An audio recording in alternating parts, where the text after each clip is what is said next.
छतरपुर में जर्जर भवनों के खिलाफ प्रशासन की कार्यवाही हुई है। उस समय विवादों में घिर गई जब हिंदूवादी संगठनों के विरोध के बाद प्रशासन को अपना बुलडोजर वापस लौटाना पड़ा। बताया जा रहा है कि कलेक्टर के निर्देश पर लोक निर्माण विभाग द्वारा शहर के 10 जर्जर और खतरनाक भवनों को चिन्हित किया गया था। इन भवनों को गिराने के लिए प्रशासन और पुलिस की संयुक्त टीम भारी सुरक्षा व्यवस्था के बीच कार्यवाही करने पहुंची थी। प्रशासन ने 5 जर्जर भवनों पर कार्यवाही भी की, लेकिन इसके बाद विरोध शुरू हो गया। हिंदूवादी संगठनों ने प्रशासन की कार्यवाही पर सवाल उठाते हुए कहा कि पहले उन लोगों के मकानों पर कार्यवाही की जाए जो अपराधों में शामिल रहे हैं। इसके बाद मौके पर माहौल गर्मा गया और प्रशासन को कार्यवाही बीच में ही रोकनी पड़ी। शहर के प्रमुख बाजार क्षेत्र में चल रही इस कार्यवाही के दौरान बड़ी संख्या में पुलिस बल तैनात रहा, लेकिन विरोध के चलते प्रशासन से चिन्हित भवनों पर कार्यवाही नहीं कर सका और टीम को बैरंग लौटना पड़ा। अब सवाल यह है कि सार्वजनिक सुरक्षा को देखते हुए चिन्हित किए गए जर्जर भवनों पर आगे क्या कार्यवाही होगी और प्रशासन इस विरोध के बीच अपना अगला कदम कैसे तय करेगा। फिलहाल पूरे मामले को लेकर शहर में चर्चाओं का दौर जारी है और लोगों की नज़रें प्रशासन के अगले फैसले पर टिकी हुई हैं।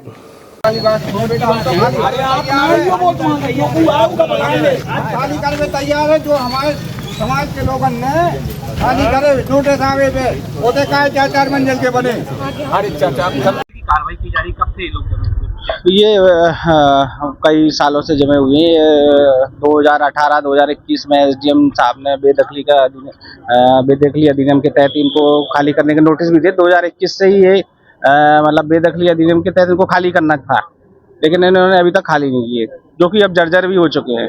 बारिश में कभी भी दुर्घटना हो सकती है, तो जिससे उनको खुद जान माल की हानि। उनको ये नहीं सोच रहे हैं कि हम लोग कभी दुर्घटना हुई तो ये नाम लगाएंगे पीडब्ल्यूडी में। ये पीडब्ल्यूडी की संपत्ति है, पहली संपत्ति की बात नहीं है। बात यह है कि पहली बात यह है कि ये जर्जर मकान है। जर्जर मकान होने के कारण इनको खुद नुकसान है, इनकी जान माल की हानि हो जाए। संपत्ति तो बात की बात है, इंसान की जान सबसे पहले कीमत होती है।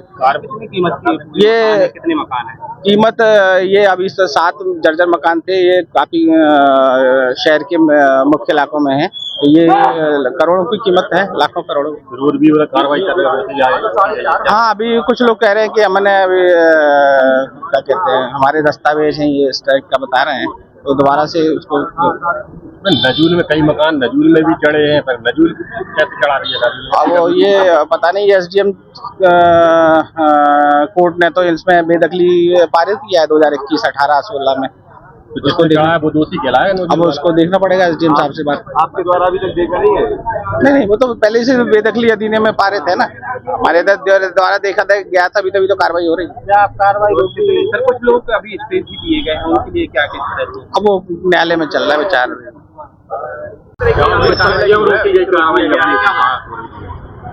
क्या किया गया? कार्रवाई क्यों रोकी गई? अभी नहीं, कार्रवाई हमने 4.5 मकान यहाँ पे तोड़ दिए हैं। 4.5 के 5 मकान टूट चुके हैं। सिर्फ एक मकान बचा हुआ है यहाँ पे। एक रैकवार समाज का व्यक्ति है, वो काफी टाइम से रह रहा है, तो उसके साथ अभी निवास की समस्या है। उसको देखते हुए बाकी और भी जो प्रॉपर्टियां हैं बरसात के पहले उनको भी चिन्हित किया जा रहा है और एक साथ ही उनको तोड़ा जाएगा। फिर से हिंदूवादी संगठन विरोध भी कर रहे थे, वो भी देखा, तो उसके बाद वो समस्या समझ में आई कि उनके पास रहने की समस्या है अभी उस व्यक्ति के साथ, तो उसको देखते हुए ही रोका गया है।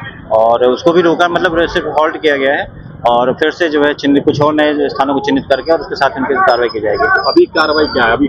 अभी हमने सुबह से 5 मकान तोड़ दिए हैं और जो बाकी 10 की लिस्ट थी, तो एक पहले से टूट चुका था, एक बचा हुआ है, बाकी 2 पे स्टे है। आगे भी कार्रवाई होगी? आगे कार्रवाई होगी। कागज है उसमें नजूल में भी चढ़े हैं, फिर भी तोड़े जाएंगे। नजूल का ये पीडब्ल्यूडी डिसमेंटलिंग की कार्रवाई है। डिसमेंटलिंग की कार्रवाई प्राइवेट और गवर्नमेंट दोनों पे हो सकती है। कुमारी का मकान है, उसमें डिग्री पारत है, उसको भूमि भी माना गया है और नजूल के द्वारा और तहसील के द्वारा भी उसके बावजूद भी उसके मकान गिरा दिया गया। आवास का पैसा नहीं, उसका मकान आवास योजना भी इसमें की गई, उसके मकान बने गिराने के लिए चिन्हित किए गए। वो चिन्हित इसलिए किए गए हैं क्योंकि वो पीडब्ल्यूडी की भूमि पे हैं और पीडब्ल्यूडी की भूमि जो पुराने जर्जर गांव थे। कार्रवाई की जाएगी तो